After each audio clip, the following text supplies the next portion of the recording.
What's up, YouTube? Vengeful Sorrow here once again, and today I'm going to give my thoughts and opinions on the game Dead Space 3 for the Xbox 360.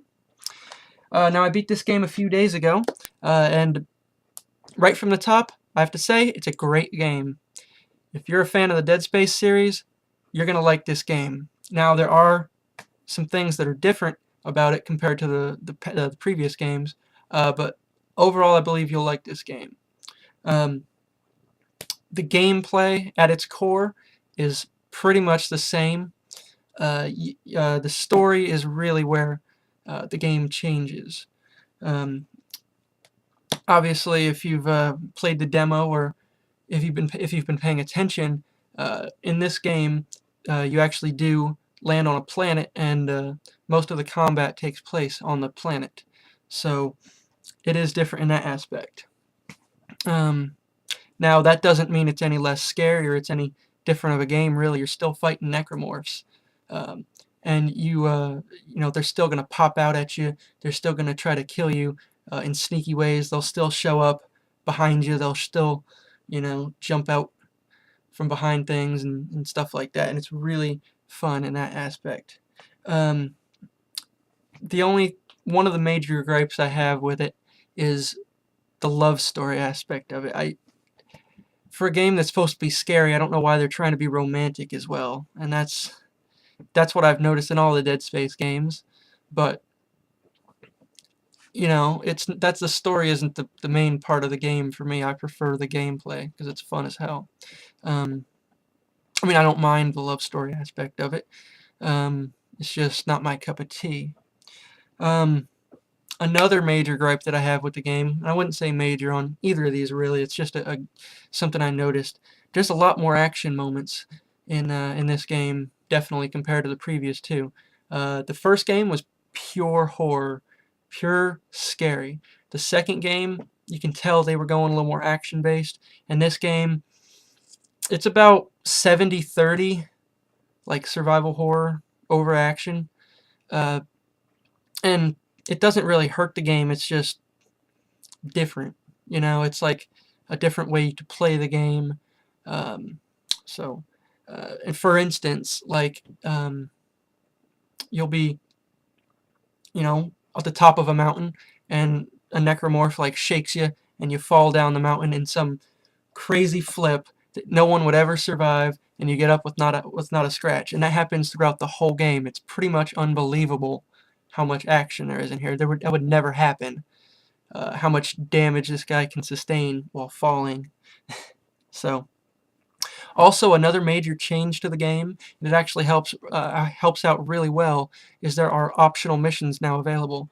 I think there's 10 total optional missions, 3 for co-op, so 7 optional missions that you can complete in the single-player campaign. I did all of them, but I did 6 out of the 10, or 6 out of the 7 that I could. And that's because I just couldn't figure out how to get the waypoint to set for that one, so I couldn't find out where it was. But yeah, they do help out a lot. Most of them are just for loot. You'll go and you'll find parts for guns and stuff like that, and things that you can spend at the bench, which is now the store of this game. This is where pretty much all your transactions are going to happen. And yeah, there's a lot of good moments in those optional missions, but they're completely optional. You don't have to do them, and they do work really well with the amount of stuff that they give you. They allow you to upgrade a lot of things. So let's move on to the upgrade system, since we were talking about that. Like I said, the stores are gone, and that's where you also upgraded your rig. So that's actually put separately into its own thing. The suit kiosk is where you can change your suit and upgrade your suit, the same way that you could in the previous games, except it's not some crazy tree. It's pretty much straightforward. But you can upgrade your stasis and your kinesis at that suit kiosk as well. So that's pretty much put into one thing. Your things that your tools, pretty much. It's going to be in that section. So, like I mentioned, you can find parts for guns and items that are you can use as material to craft things at the bench, which there is no purchasing things. There's no purchasing things. It's all crafting things, which is pretty much purchasing, because if you find, like, let's say somatic gel, you can use that to craft or purchase health. And it's the same with a few other things like tungsten, scrap metal. You can use those materials to buy certain things. So it's pretty much the store. The bench is now the store. Also, you can upgrade your weapons at the bench. It's not, like I said, a tree as in the previous games where you could skip nodes. It's pretty much just, you know, a certain amount of slots, and as you find circuits, which are the power nodes of this game, because there are no more power nodes, you buy circuits, or you don't buy circuits, but you find them throughout the world, or the wherever you're at, and you plug it in. It's got a certain amount of damage or reload or speed or clip that you that goes up or down. Now, early in the game, you'll find one that's you know, +1. Later on in the game, you'll find things that are up to +3 on 2 different you know, attributes, which is really useful. Your guns can get really powerful near the end. Also, you can completely craft a gun from scratch using these parts that you find. You know, I used one of the games that I used one of the guns that I got for pre-ordering the game, the that single action shot with the shotgun. I use that throughout most of the game. Now it's different in this game because the plasma cutter definitely is not the most powerful weapon anymore. I did a run through each of Dead Space 1 and 2 using just the plasma cutter because it's the best gun in the game. That's all you need. Dead Space 3, there's so many options to use for guns that you can get some powerful guns.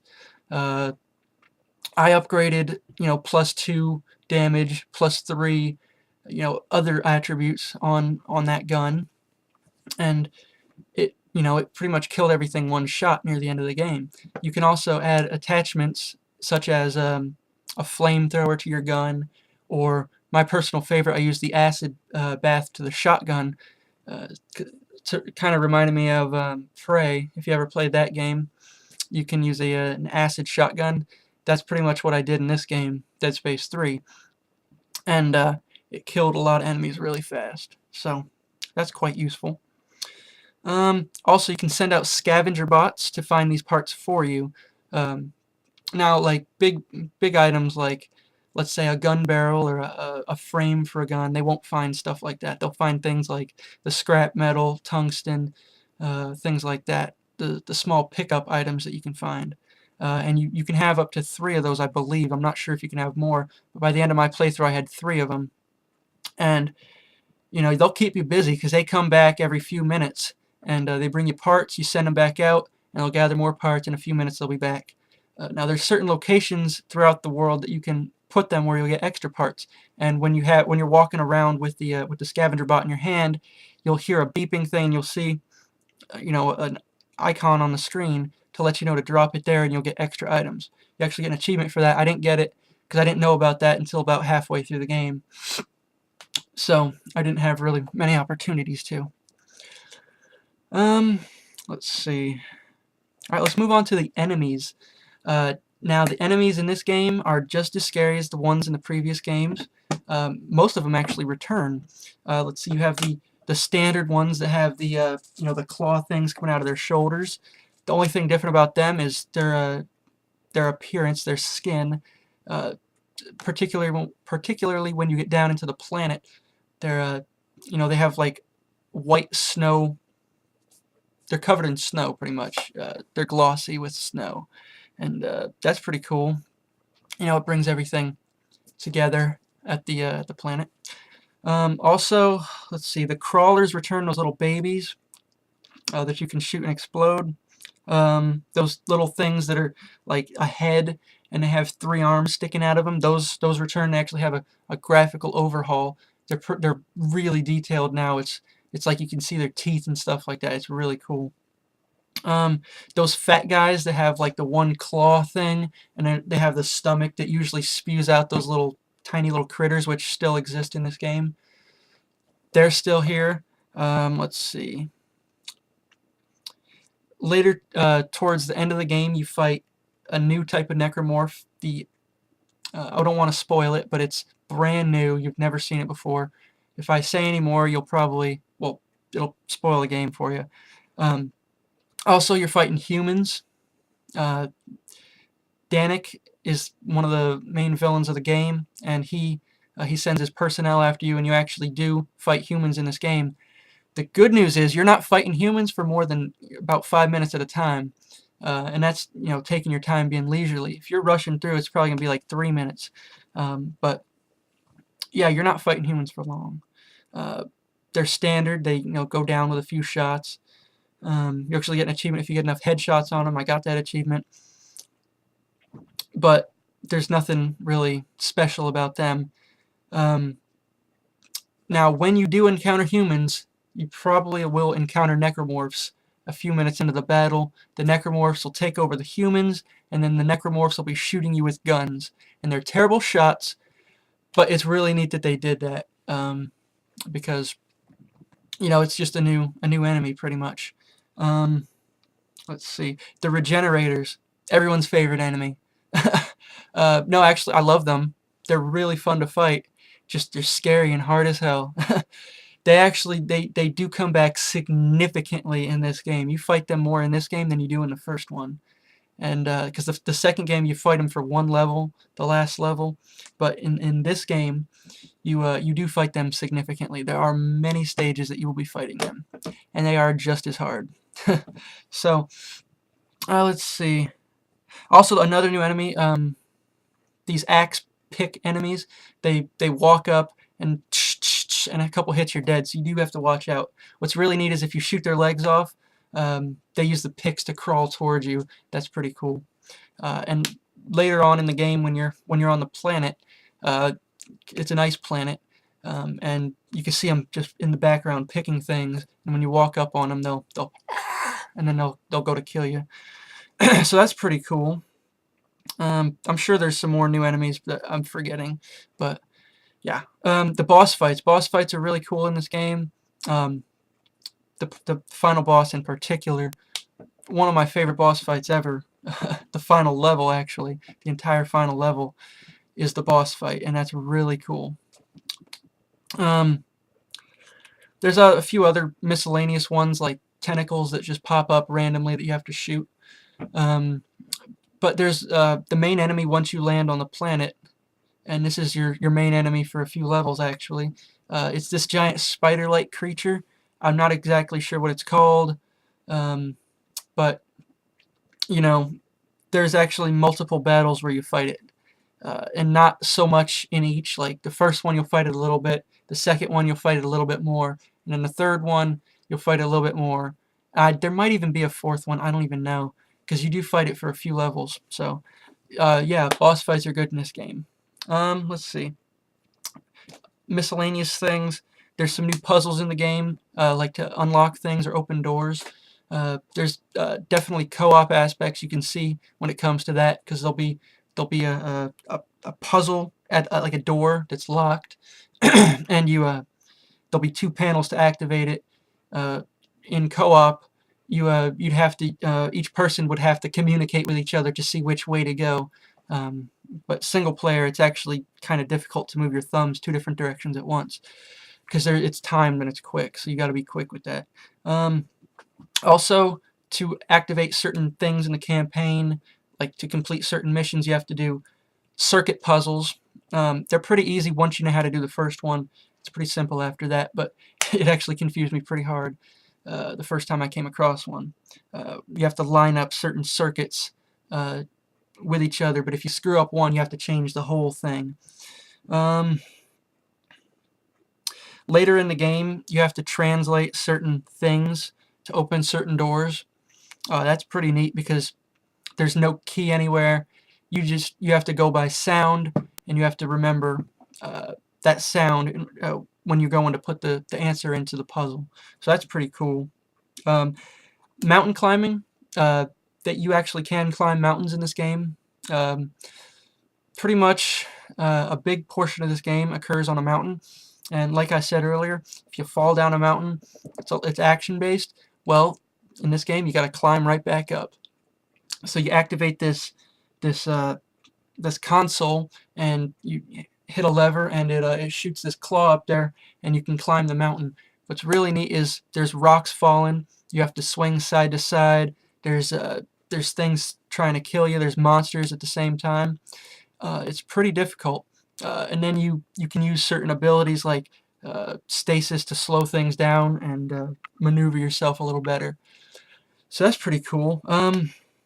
Later in the game, there's this panel that you step on, and you can use your kinesis and stasis a little bit more powerfully, actually quite a bit more powerfully, where you can pick up items where you could not previously, such as enormous rocks that are blocking your way, or things of that nature. You can get huge objects and throw them at your enemy, which is pretty cool. Another big portion of the game, it's not big portion, but it's a change. There's an entire, I think it's a whole level, but it might be a couple. It's a big section of the game where you're fighting in deep space. Like, you're not attached to anything. You're out there floating in space, and you have a giant amount of room to work. There's actually like a fast travel thing where you can go from area to area. There's I think 4 or 5 areas in this section where you can go, and each section is huge, detailed as hell. Many things you can loot, many secrets, and it's really cool. They gave you a hell of a lot of oxygen to explore it in this game. If your rig is fully upgraded, you have 6 minutes of air, I believe, and each oxygen tank refills it all the way. So you can go 6 minutes, oxygen tank, another 6 minutes. You can explore for a long time out there in the deep space. And there's a shit ton of oxygen cans. You just got to know where to look. So that's the deep space thing. So that's pretty much it. I actually had a list of things I was talking about. I think I've covered everything I wanted to talk about. Like I said, I'm not going to give it a score. I don't think my opinion matters enough to give it a score. I just wanted to tell you some of the new things in it, some of the great things in it, such as the gameplay. That's pretty much what's the best part of this game. So, hope you enjoyed listening to me for 17.5 minutes. Hopefully it helped you out if you had any of these thoughts similar, or you were thinking about getting the game or anything like that. So, thank you for watching, and I'll see you next time.